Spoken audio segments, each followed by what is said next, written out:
शेळी पालनातली पहिली पळापळ चालू झाली. आपली एक शेळी आहे ना आज अचानक फुगली आहे. तिलाच आता औषध घ्यायला आलो होतो. एवढं मोठं औषध याच्यामुळे घेतलं की बाबा परत नको पळापळ व्हायला. त्याच्यामुळे आता डायरेक्ट औषध घेतलं आहे. 60-70 ml पाजायला लावलं आहे डॉक्टरनी. कालचा ब्लॉग तुम्ही बघितला असेल, त्याचाच हा कंटिन्यू ब्लॉग आहे बरं का. काल मी सकाळी आहे ना मका खाऊ घातली होती. शेळी निरवंतच नाही केला, वरतून पाणी पण पिली. त्याच्यामुळे सगळं पुराणा झाला ह्यो.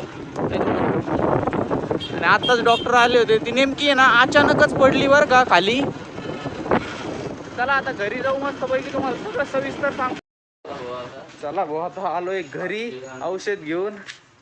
कालचा जर व्हिडिओ तुम्ही बघितला असेल तर काल मी एक कुटाणा केलता, मका टाकली आणि गोळी पेंट टाकली. पण बाकीच्या ते 4 शेळ्या सोडल्या होत्या. बाकीच्या 3 शेळ्यांनी बरोबर रवंत केला, पण ह्या मॅडमनी रवंतच केला नाही आणि त्याच्यावर पाणी पिली. मग ते मकाचे दाणे फुगले तिच्या पोटातच. झालाय मग राडा, पोटात पडली जागा कमी आणि मग मॅडम फुगल्या. आता आहे ना औषध पाजू आपण. कशाने पाहिजे तर इंजेक्शननी पाजू नाही तर कशाने तरी पाजू. तोंडातून काय पडतंय ते बिलाईचं आहे का? आता ते बिल आत्ताच डॉक्टरने औषध वगैरे दिले तिला. आता तेल बी टाकात सोडलं होतं. आत्ता शिकती जरा हे झाली नॉर्मल. तरी पाजू आता औषध आपण. हगली पण आता लँड्या पण सोडल्या त्यांनी इथं. चला औषध पाजू. मी डायरेक्ट मोठंच आणलं, म्हणलं नको भाऊ परत कुटाणा झालं तर आपलं घरच्या घरीच पाजायला. पण याला धुवून आणतोय 20 ml आहे डायरेक्ट. आम थोडं राहिलं.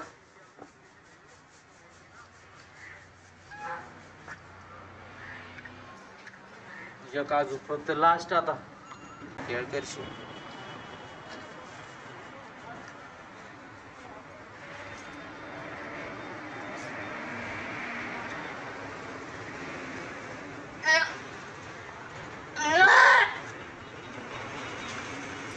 थोडं राहिलं.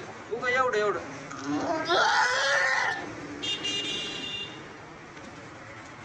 आम तशी जाता चावी वाचून कचा चावी काढते गॅस बाहेर सगळा. आधीपेक्षा कंडिशन थोडी भारी आहे बरं का. आता सध्याला तेल पाजलंय परत. आता एवढी फुगलेली आहे. इकडं जेवढं दिसतंय तेवढंच इकडचं होतं आधी. आता थोडी कमी झाली. परत औषध पाजून बघू. शिंग काय काळे भंगार झालेत भाऊ तेल लावलं तर. नेटकीच आता घास कापायला आलो होतो. सोनमावशी चालली घास घेऊन. आपली शेळी आता ढेकर देऊ राहिली बरं का. थोडा बाबा बसले तिथे घेऊन तिला. तेवढ्यात मला सोनमावशीच घरून मुरली बाबा तिथं फोन आलता. तो त्यांच्या शेळीला आहे ना कुत्र्याने धरलाय, दात लागलाय असा पाणीला. आजच काय शेळ्याचं काय झालंय काय माहिती भाऊ. चला बघून येऊ काय झालंय काय नाही. डॉक्टर येते तिथं. बाबा तिला घेऊन चला घरी आणि बिलाय थोडं एका ढेकर देईन ती. आणि या पैलवानला तिथून उठवा, नाही तर सगळ्या लसणाचा चोथाडा होईन. अजून खाय तेवढीच आहे पण होईन ओसरण. हे बघा ही शेळी ती मानेला बांधलंय. आता तेल टाकलं होतं का? अयो मस्त रक्त झालं इकडून.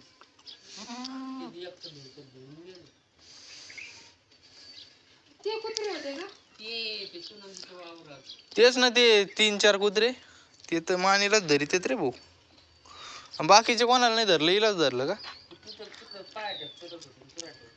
आले देवा अवघडच आहे भाऊ. माझी एक फुगली भली टेमकी झाली. सगळं डॉक्टर बोललेलं मी लगे डॉक्टर बोललेलं म्हणलं नको रे भाऊ आता पिळा. काय भारी दिसती बघा ती.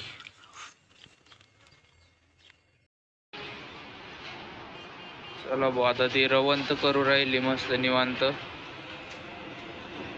आला का?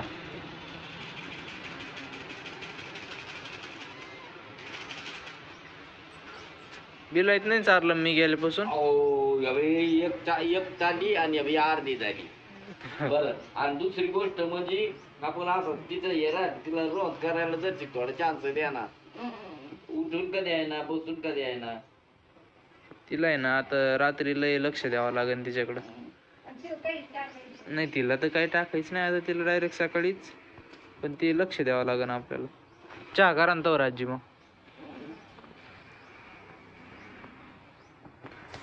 चला आता उद्या भेटू आपण. काय कंडिशन आहे उद्या कळण आपल्याला. सकाळीच झालंय. कालचा ना आजचा व्हिडिओ एकत्रच झालाय तो आता. उठ बरं आता उठ. चला भाऊ, आता सकाळी बकऱ्यांना टाकली आहे खुराक. कालची जी शेळी होती ना ती रात्रीच वारली बरं का. पाणी म्हणजे लय फुगली होती, पाणी झालं पोटात. सगळे उपचार केले, तेल पाजलं, तेल दूध पाजलं, सगळे उपचार केले, ती काही जगली नाही. आता बाकीचे एवढ्याच राहिल्या आपल्या.